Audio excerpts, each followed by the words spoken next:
Sejam bem-vindos ao 10º episódio da nossa série Camille Flammarion, o Poeta dos Céus.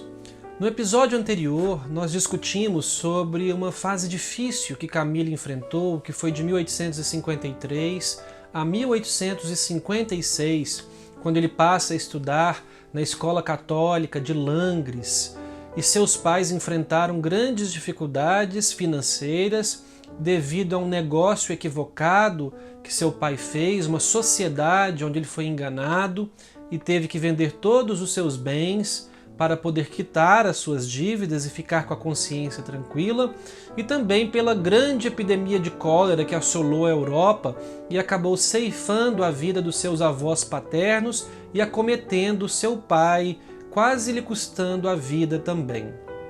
Diante dessa situação, Camille foi obrigado a estudar nessa escola católica em Langres, cujos custos de manutenção eram muito pequenos, e ele foi ajudado pelo vigário de Montigny, que custeou os seus estudos no primeiro ano dessa jornada em Langres, que foi 1853.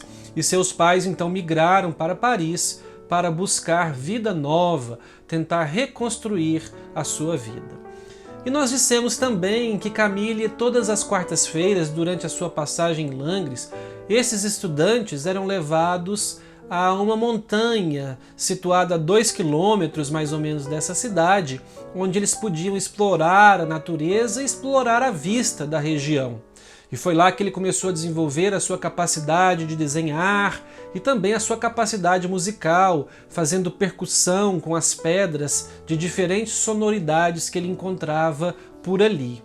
Mas também nessa época, Camille foi presenteado com uma grande lente feita de vidro, muito transparente e de uma curvatura muito acentuada.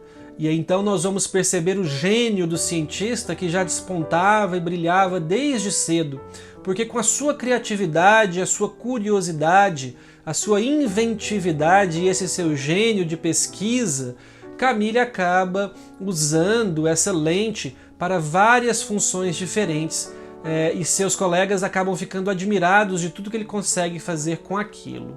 A primeira coisa que ele fez com a lente foi usá-la como um instrumento para criar fogo. Ele reunia madeiras secas ali daquela montanha e colocava a lente debaixo dos raios solares de modo que ela pudesse concentrar aqueles raios na madeira seca, gerando calor e, consequentemente, gerando fogo, que é uma aplicação muito conhecida dos vidros, capazes de gerar esse calor vindo dos raios solares. Depois disso, Camille resolveu usar essa lente dentro de uma câmara escura que ele construiu.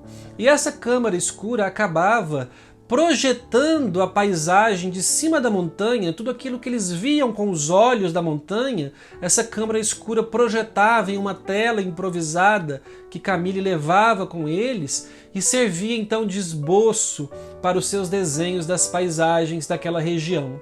Esses desenhos, no futuro, Camille guardou consigo e acabou colocando-os em várias de suas obras, como nós veremos mais adiante.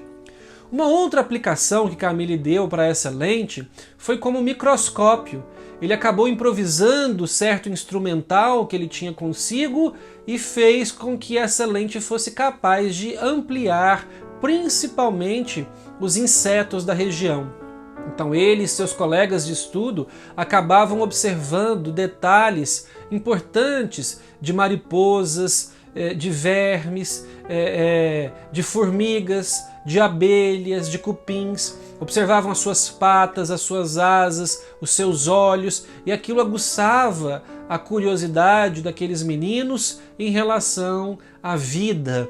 Ele dizia que ele era filho da natureza, e esses estudos de insetos o incentivavam cada vez mais a curiosidade, o interesse pela preservação e pelo conhecimento da vida desses insetos.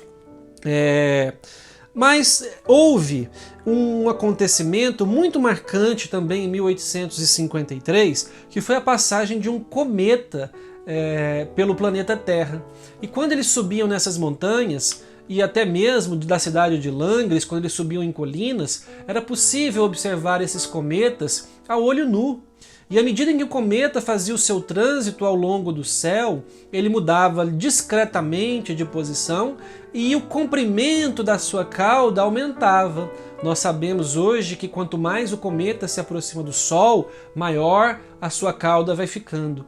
Então eles conseguiam observar a cauda do cometa, porque a passagem desse cometa durou semanas, ela aumentando progressivamente e depois diminuindo progressivamente, à medida que o cometa passou pela Terra, passou pelo Sol e novamente se afastou de nosso planeta.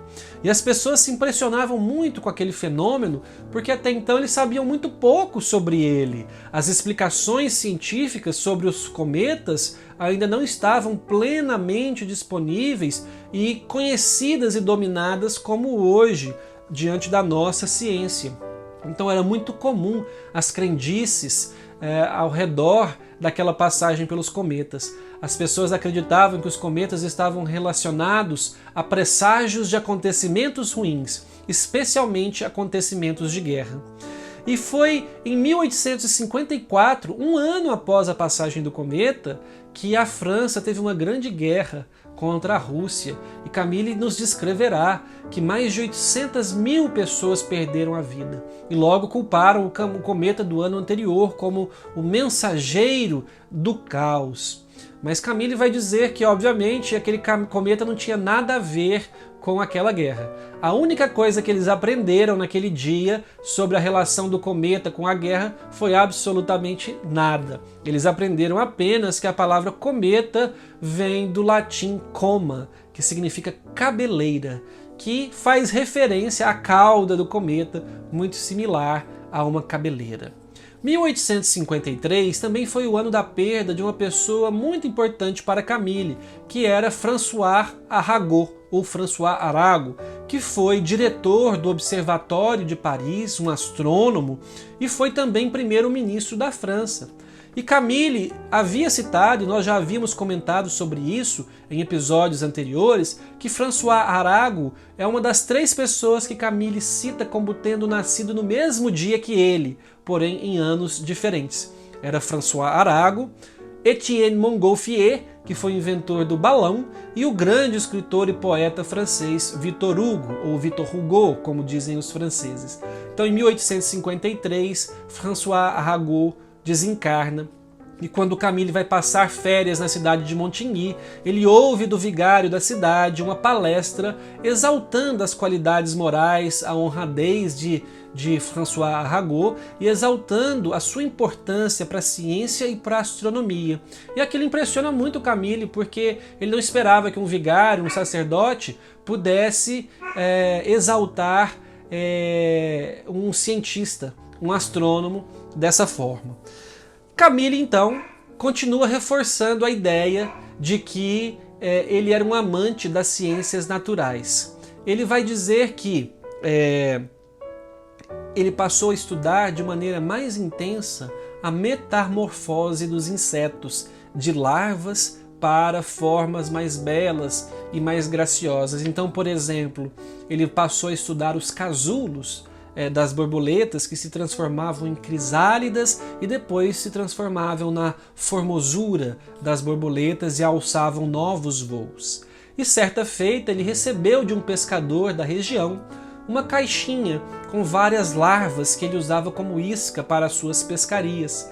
E ao abrir a caixa, depois de alguns dias, ele não mais encontrou as larvas, mas sim moscas, mostrando que essas entidades eram a mesma entidade, elas eram o mesmo espírito, vamos assim dizer, só que em fases diferentes da vida.